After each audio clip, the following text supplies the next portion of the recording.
خب این از این. حالا قطعات دیگه‌ای که توی بسته بود و میذاریم برای سایکلون بلفایر تا ببینیم با اونا چجوری.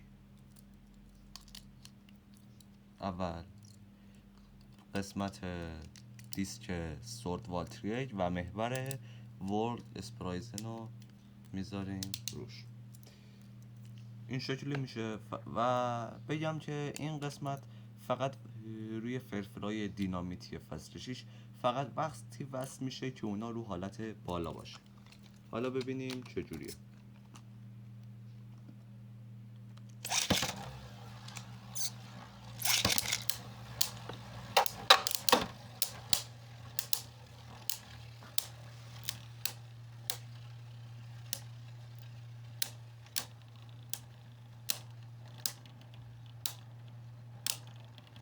با اینکه رو حالت بالا قرار داره، چون این دیسک مال فصلای پایین تره طوری طراحی نشده که بتونه روی هم حالت پایینم قرار بگیره. واسه همین باید حتما فرفرتون رو حالت بالا باشه.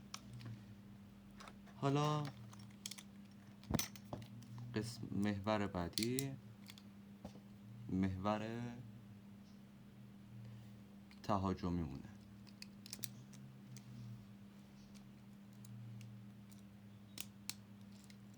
این شکلی میشه.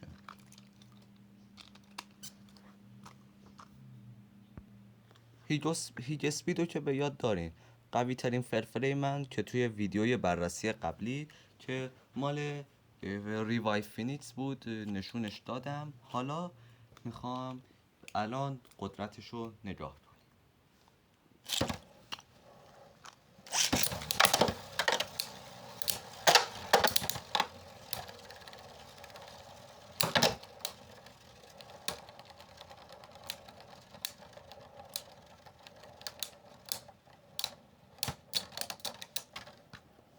این از این میبره هیج اسپید و خود اسپرایزن رو حالت تعادلی چپ گرد.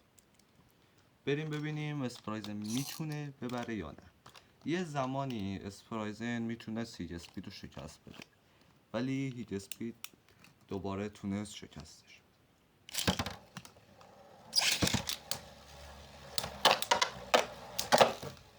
واو چقدر جالب بود.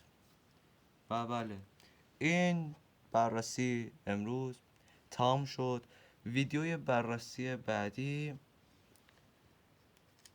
معلوم نیست راجع به چی باشه، ولی از بین فرفره های دینامیتی خواهد بود.